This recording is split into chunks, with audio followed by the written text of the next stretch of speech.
Picture this. It's 2 a.m., you're lying in bed, scrolling through social media, and suddenly you see a 22-year-old posing next to a Ferrari. It says he made millions in a week.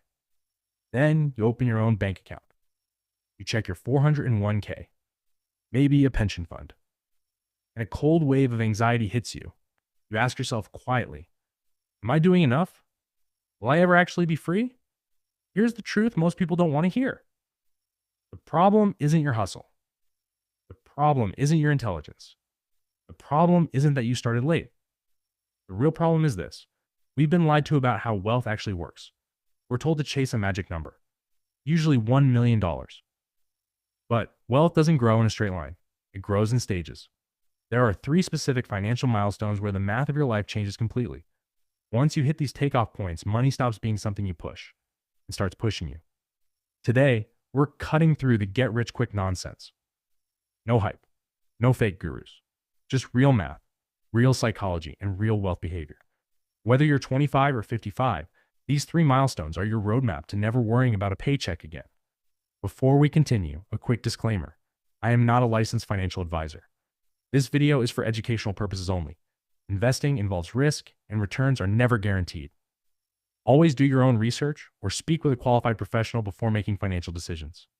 Now let's talk about the mistake that causes most people to fail before they even start. They don't understand compounding. Compounding doesn't look impressive at first. For a long time, growth feels slow, almost invisible. Then suddenly, the curve bends upward. And people call it luck. But it was never luck. It was time, discipline, and survival. And the hardest part of that survival is the first milestone.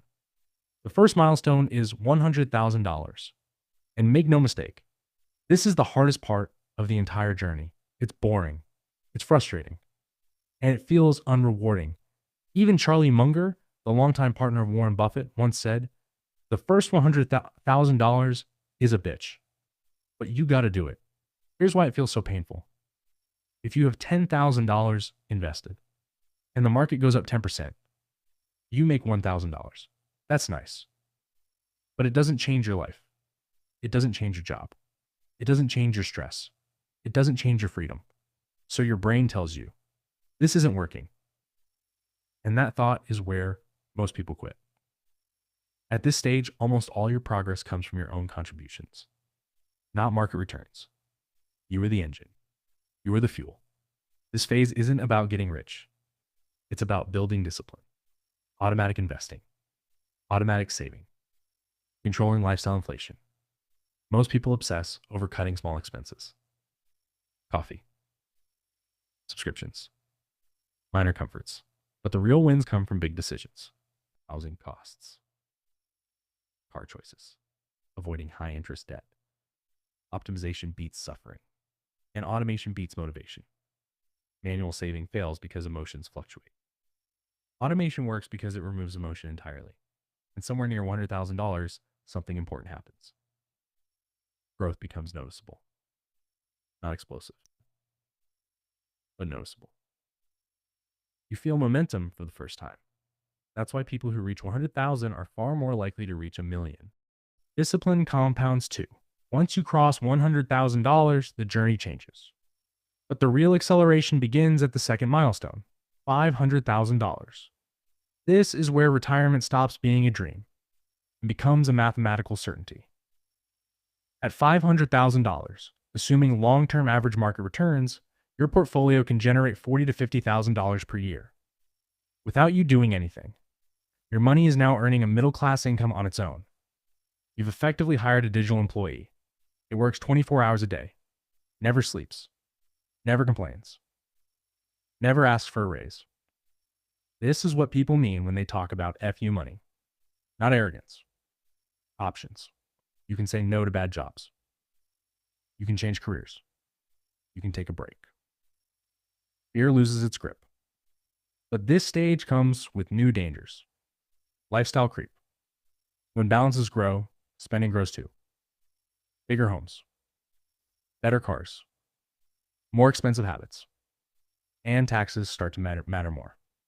This is where tax-advantaged accounts, asset allocation, and protecting capital become critical. You shift from pure growth to controlled growth with stability. Most people don't fail here because of bad investments. They fail because their lifestyle outruns their discipline. The final milestone is $1.5 to $2 million. This is where the game completely changes. Using a commonly referenced guideline called the 4% rule, the $2 million portfolio can generate about $80,000 per year for life. For most people, that's more than they ever spent while working. And here's the surprising part. At this level, wealth often grows faster than you can spend it. This isn't just about you anymore. This is generational. Education for your children, security for your family, support for causes you believe in. Money stops being about survival and becomes about purpose. But even here, psychology matters. Many lifelong savers struggle to spend. Healthcare planning matters. Estate planning matters because wealth preservation becomes more important than growth. Now, some of you are thinking, I'm 45. I have 20,000. Is it too late? No, it's not too late. Late starters have advantages younger people don't. Higher earning power, clearer priorities, catch-up contributions. Sometimes, working just 3 extra years allows compounding to hit its steepest point. Progress doesn't require perfection. It requires persistence. Here's the truth about wealth. It's not a secret. It's a system. It's slow. It's boring. And then, suddenly, it's life-changing. Don't compare your chapter 1 to someone else's chapter 20. Just reach the first milestone, then the next. If this video helped you see the path more clearly, hit the like button so the algorithm can share it with people who need it. And tell me in the comments, which milestone are you currently working toward? Stay disciplined. Stay invested. I'll see you in the next one.